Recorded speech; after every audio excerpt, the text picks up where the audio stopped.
Selamat malam Sobat Binar semuanya.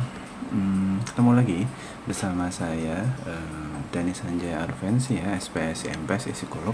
Saya adalah psikolog dari Berbinar Insight Indonesia, sebuah platform yang mungkin kalian kenal sebagai @berbinar.in, sebuah platform di bidang edukasi dan layanan psikologi yang di sini kami hari ini, malam ini, setiap jam 8 malam waktu Indonesia Barat kita punya yang namanya live TikTok dalam rangka ngasih kalian sarana untuk bisa ngobrol bareng sama psikolog tentang apapun yang jadi permasalahan kalian, atau mungkin yang jadi apa yang bikin kalian kepikiran gitu, yang mungkin kalian sempat ngobrol sama temanmu terus kamu gak bisa dapetin solusinya. Di sini kamu bisa banget buat ngobrol bareng saya, Psikologi Berbinar, gratis.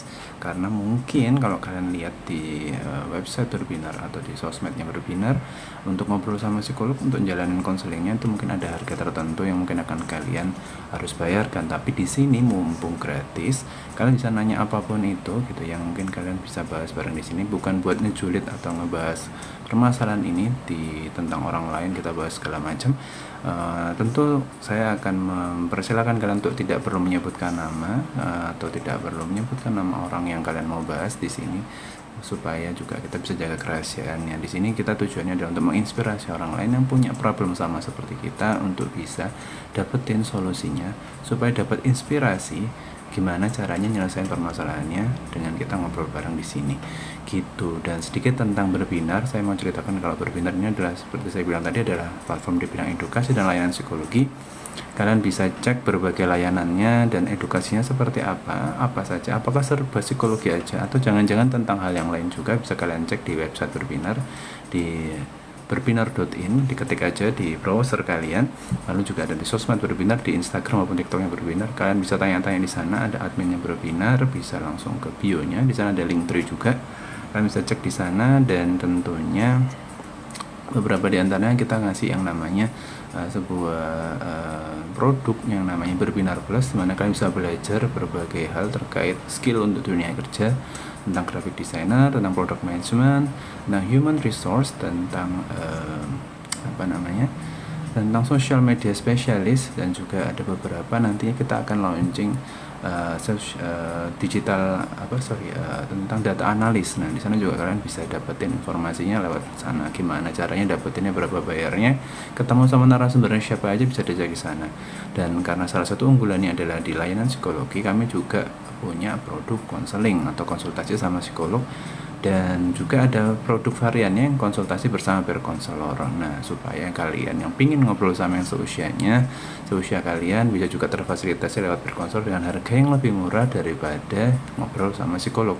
Tentunya ada plus minusnya. Salah satunya kalau sama psikolog kalian bisa ngobrol langsung sama profesionalnya langsung, tapi kalau sama peer counselor, karena mereka sudah terlatih sama para psikolognya Berbinar, maka tentunya juga bisa ngasih solusi yang terbaik buat kalian di usia kalian tanpa harus ada gap tentang bahasan atau obrolannya gitu. Dan terakhir tentunya kita punya yang namanya tes psikologi atau psikotes atau asesmen psikologi buat kalian yang pengen tahu kelebihan, kelemahan kalian, bakat, minat kalian seperti apa, cocok nggak sih kuliah di sini, atau nantinya mau kuliahnya di mana, kerjanya mau kerja di mana, dan apa yang kira-kira mau dieksplor.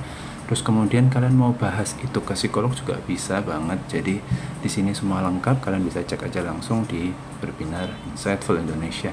Langsung aja hari ini saya ditemani sama teman-teman semuanya yang sudah hadir. Tanya apa dulu, ada beberapa teman, ada Mbak Liza, ada Mbak Flavili, ada Mbak Nabila Bila, ada Mbak Risa Rosita, dan ada juga Mbak Jackie live update yang hari ini akan ikutan ngobrol bareng sama kita. Buat kalian semua yang barusan join dan itu kalian bukan followersnya Berbinar di Instagram maupun di TikTok, boleh banget buat tetap pantengin acara hari ini, nonton bareng aja di sini, karena kalian bakalan dapetin ilmu baru dan bisa ngebahas apapun yang lagi di pikiran kalian mau dibahas tentang kondisi terkini atau kondisi kalian, sangat boleh banget di sini. Caranya gimana? Chat aja di bawah di live chatnya, atau kalian bisa request buat muncul bareng sama saya di sini lewat ngobrol langsung, lewat suara open mic langsung gitu ya. Nanti saya akan accept invitation-nya dan kalian bisa ngobrol langsung di sini, ceritain permasalahan kalian secara anonim juga boleh kayak gitu ya. Oke, di sini Ada beberapa pertanyaan, boleh langsung aja tanya di bawah. Kalau ada yang mau tanyain silakan banget. Nah, ini ada pertanyaan pertama dari Mbak Jeki Live Update. Mas Dani bahas trauma inform cordon. Trauma inform cordon. Apakah itu berhubungan sama kesehatan mental? Nah, ini buat saya ini ada istilah yang baru ya, karena zaman sekarang itu pakai istilah-istilah yang macam-macam, tapi mungkin bisa jadi itu relate sama apa yang dipelajari dalam teori pelajaran psikologi ya. Tapi alangkah baiknya akan saya undang ini Mbak Ciki Live Update buat ngobrol langsung di sini supaya saya nggak salah paham untuk ngobrol di sini. Sebentar.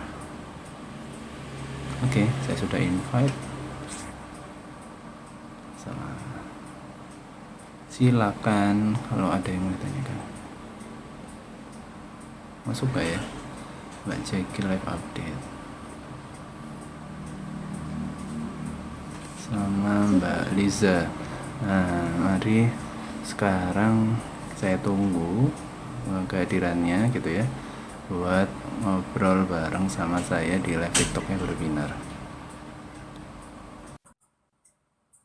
Nah, udah saya invite nih dua-duanya nih yang lagi nanya. Terutama dulu Mbak Jeki Live Update karena yang ngetik duluan ya, mungkin bisa ceritain aja kira-kira yang dimaksud sama trauma inform core apa. Nah, ini malah Mbak Lisa dulu yang join. Oke, sudah saya invite. Oh, saya coba re-invite ya Mbak Jeki Live Update. Oh, kayaknya lagi bermasalah nih Mbak Jeki Live Update ini. Jaringannya udah aku send ulang ya, coba di share lagi. Ini saya sama Mbak Liza dulu ya, sambil nunggu Mbak Zeki Live Update bertanya, menjelaskan pertanyaannya. Saya sampaikan dulu, ada Mbak Liza nih nanya, Mas Dani gimana cara supaya kita enggak cemas berlebihan sama apa yang belum terjadi. Nah, mau ngobrol langsung mumpung ke accept nih invitationnya, minta tolong Mbak Liza kalau mau cerita langsung dipersilakan. Silakan. Halo, selamat malam Mas Dani. Suara saya sudah terdengar jelas belum ya Mas? Jelas, aman dan sangat clear. Oke. Oh iya, alhamdulillah. Baik. Jadi kadang saya itu dalam apa ya? Kayak misalkan saya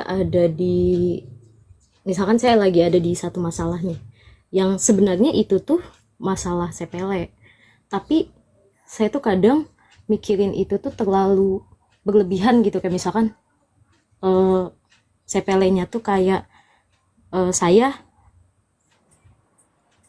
apa ya, kayak saya ketinggalan buat nyantumin, misalkan nyantumin apa ya, nyantumin referensi di tugas saya, itu cuma kurang satu. Maksudnya tuh kayak saya tuh kepikirannya tuh secara berlebihan sampai kayak berhari-hari saya pikirin gitu sih Mas. Iya, Oke. jadi kayak terlalu terlalu apa ya, terlalu berlebihan aja mikirnya sampai berhari-hari gitu, dan itu cukup mengganggu keseharian saya sebenarnya. Seperti itu sih Mas. Terima kasih. Terima kasih juga Mbak Liza atas pertanyaan. Mungkin ada yang relate atau punya pengalaman yang sama sama Mbak Liza. Ini kita coba bahas bareng ya. Jadi Mbak Liza ini salah satunya tentang tugas kuliah kayaknya gitu ya. Dan em, padahal kerjaannya belum terjadi atau mungkin peristiwanya belum terjadi, tapi sudah kepikiran dulu, udah kebayang bakal cemasnya gimana. Bahkan itu sampai sesuatu yang mungkin aktivitas yang menurut orang pada umumnya itu berlebihan gitu ya. Padahal sebenarnya itu mungkin hal yang sangat alamiah terjadi pada dirinya Mbak Riza ketika itu terjadi kecemasan yang muncul.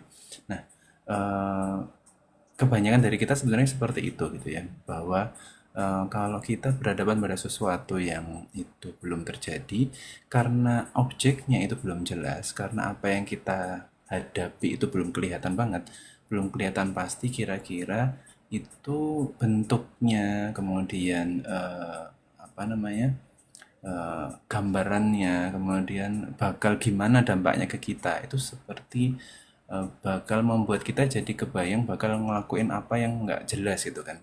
Seperti contohnya kayak misalkan kita berhadapan pada sesuatu yang miripnya COVID-19 gitu ya. COVID-19 itu kan baru gitu kemarin gitu kan. Dan waktu kita hadapi itu, terus kemudian kita harus kita sudah kebayang gitu kalau misalkan ada suatu penyakit, maka kita akan melakukan vaksin untuk melakukan penanggulangannya, untuk memperkuat immunity kita gitu ya, kekebalan dalam tubuh kita. Namun ketika vaksin belum jadi, kita udah mulai kebayang gitu kan, karena banyak sekali informasi yang bermunculan tentang kalau kita divaksin, kalau sesuatu yang baru karena belum terjadi proses uji coba dan segala macam, maka akan dampaknya seperti ini gitu. Padahal belum terjadi nih vaksinnya, sehingga kita jadi membayangkan sesuatu itu secara berlebihan gitu, karena mungkin kita belum memvalidasi langsung hal yang belum pasti itu, karena kita belum tahu persisnya bentuknya seperti apa, karena kita terbiasa untuk memastikan semua dengan melihatnya langsung, karena kita terbiasa untuk memastikan semua dengan mengeceknya langsung di depan mata. Bayangkan ketika barangnya atau sesuatu yang tidak ada itu tidak di depan mata gitu kan, maka kita harus menciptakan berbagai peluang munculnya sesuatu gitu kan. Dan tentu akan stressful sekali kalau misalkan setiap peluang itu, mulai dari yang terburuk sampai yang terbaik, itu akan terjadi gitu kan. Yang mana yang bakal terjadi kita juga nggak tahu. Misalkan kita bisa berhasil memikirkan 10 peluang terjadinya sesuatu, maka otomatis kita akan selalu memikirkan pecahannya gitu kan. Peluang pertama seperti ini, dampaknya seperti ini ke saya, dipikirkan semuanya segala macam, karena memang belum pasti gitu kan. Lalu eh, belum lagi kalau kita ketambahan informasi yang semakin membuat kita takut gitu kan. Yang misalkan dampak setelah kita, nanti kalau kita ngebahas tentang tugas kuliah, karena itu sesuatu yang belum terjadi di depan kita gitu kan, tugasnya belum waktunya dikumpulkan, tapi kita kebayang gimana sulitnya berdasarkan cerita-cerita dari kakak tingkat dan segala macam, akhirnya kita eh, apa ya, membandingkan gitu, kalau kondisi saya sekarang itu bakal mampu nggak ya menyelesaikan itu dengan cerita-cerita yang terjadi berseliweran muncul, apakah saya mampu memperoleh keberhasilan dalam menyelesaikan permasalahan itu atau soal-soal tugas itu. Dan pasti akan suka checking checking sana checking sini gitu kan, ngecek ke sana kira-kira bener apa enggak, dan orang kita tanya juga belum tentu mengalami hal yang serupa. Dan rata-rata kalau kita ngomong tentang perkuliahan, satu kohort, satu fase usia gitu kan, satu angkatan pasti kan juga sama-sama posisinya juga belum mengalami tugas itu juga. Akhirnya kita juga bertanya kepada orang yang belum pernah ngalamin juga. Kita jadi semakin tidak yakin karena dia berpikir seperti itu, kita berpikir seperti ini, kita punya pikiran yang berbeda. Belum lagi dapat informasi yang kalau gagal gitu, kemudian imbasnya kita akan mengulang lagi tahun depan atau semester depan, sehingga akan muncul kekhawatiran, kecemasan gitu kan, karena kita nggak ada yang mau mengulang mata kuliah itu atau mata pelajaran itu, karena nanti ketemu sama dosen yang killer atau apapun itu. Berbagai hal yang muncul itu menyebabkan kita jadi terpacu untuk berpikir lebih dari yang seharusnya. Kenapa? Karena yang belum terjadi, tapi kita sudah mencoba untuk memikirkan peluang-peluangnya. Dan itu tentu akan menambah beban tersendiri ya. Bayangkan kapasitas otak kita yang harus memikirkan hal-hal yang wajib saja, itu cukup akan terforsir sementara. Nah, kita harus diminta untuk memikirkan sesuatu yang lebih dari biasanya, memikirkan sesuatu yang tidak seharusnya, atau memikirkan sesuatu yang di luar rutinitas, maka semakin habislah kapasitas kita yang kita butuhkan untuk memikirkan hal-hal yang membuat kita senang. Dan seharusnya kemampuan dalam pikiran atau otak kita harus diseimbangkan untuk memikirkan sesuatu yang berat sama memikirkan sesuatu yang juga membuat kita jadi happy. Jadi setidaknya apa yang happy itu menambah energi buat kita memikirkan sesuatu yang berat itu. Tapi kalau full kapasitas otaknya kita gunakan untuk memikirkan sesuatu yang berat atau memikirkan sesuatu yang bikin kita jadi stressful, maka area mana lagi yang akan kita gunakan untuk memikirkan sesuatu yang happy, yang membuat kita jadi lebih semangat dan termotivasi. Bayangkan itu terjadi, area otak yang atau kapasitas cara kita berpikir yang tinggal sedikit karena kita habis energinya buat mikir sesuatu yang rutin atau wajib, kita pakai buat mikirin sesuatu yang belum terjadi, maka pasti jadi lebih stressful lagi, makin penuh otaknya, makin habis gitu. Sama saya kayak juga cerita setiap episode saya sering cerita kalau kita itu bagaikan sebuah gelas gitu kan, yang gelas kita itu ada kapasitas yang tertentu, dan setiap manusia punya kapasitas gelas yang berbeda-beda, karena secara kesehatan mental,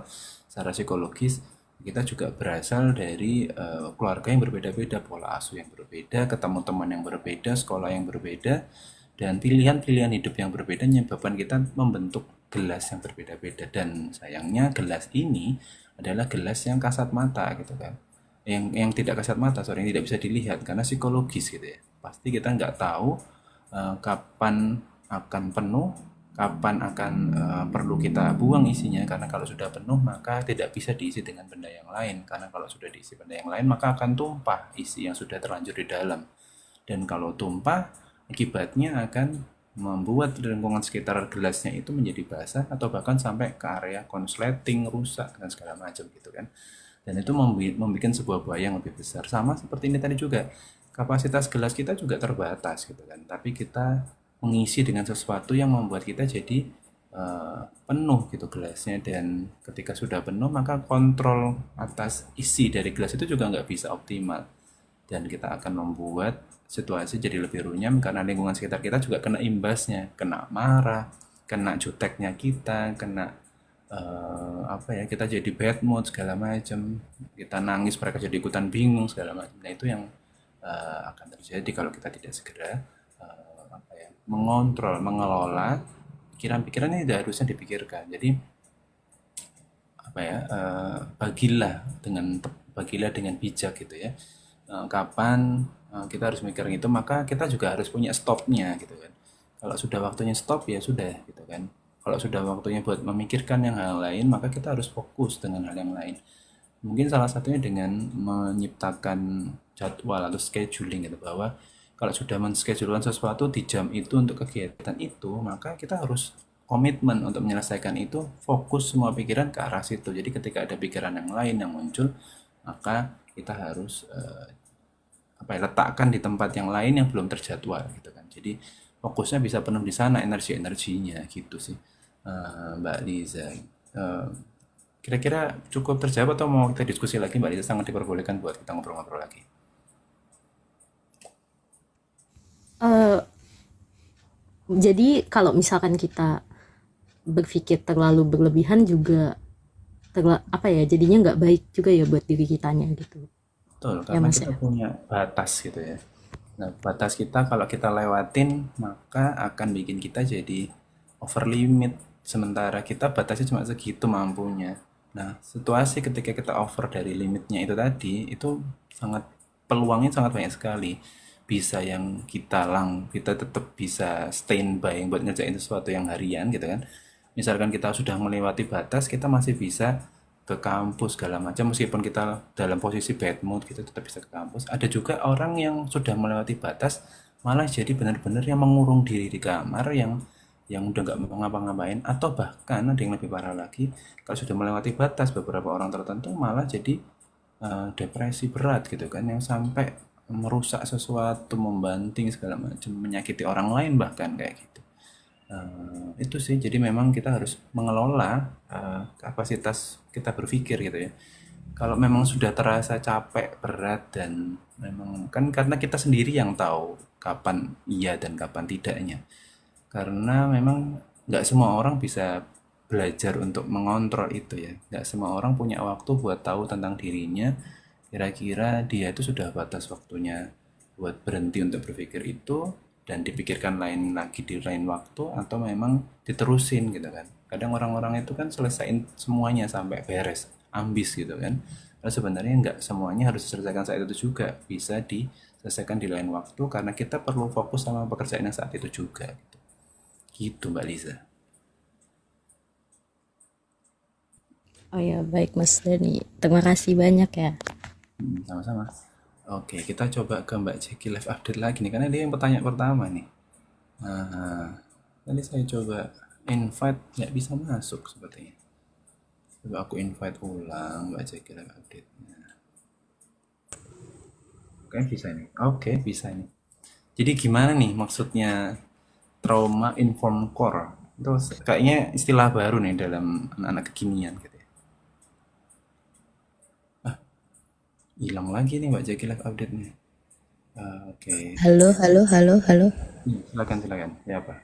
Nah, jadi aku juga bingung kan awalnya karena istilah baru itu apakah itu sama kayak trauma-trauma pada umumnya. Soalnya kalau aku yang pernah baca tuh TIC atau Trauma Informed Court ini itu tuh mempengaruhi aktivitas kita gitu akibat perilaku-perilaku trauma yang pernah kita alami gitu Kak. Nah, jadi aku mau nanyain itu tuh kayaknya bagian dari mungkin sama aja gitu atau istilahnya baru atau gimana gitu. Aku juga agak kurang paham makanya tanya gitu. Ya, jadi intinya adalah kondisi di mana kita yang bagaimana? Jadi aktivitas kita itu terganggu karena perilaku-perilaku yang trauma dari kita hadapi gitu loh Kak. Jadi trauma yang kita hadapi itu mampu mempengaruhi aktivitas-aktivitas kita gitu. Oke, terima kasih Mbak Jackie Lab Update.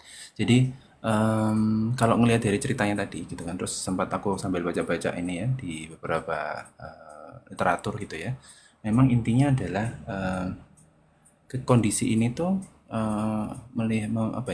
mengarahkan kepada kita itu perlu untuk sadar tentang kondisi yang kita alami. Jadi seperti nyambung sama yang ceritanya Mbak Liza tadi bahwa kita perlu untuk bisa mengenali diri sendiri gitu ya. Karena dengan kita mengenali diri sendiri, kita tahu batasan kita tahu kelemahan dan kelebihan kita gitu kan. Kita tahu kita harusnya kapan berhenti, kapan kita harus segera cari motivasi baru, kapan kita jadi harus segera butuh bantuan segala macam. Karena gitu ya, dengan kita mengenali diri sendiri, kita belajar untuk sadar, aware gitu ya tentang kondisi-kondisi dalam diri kita gitu kan.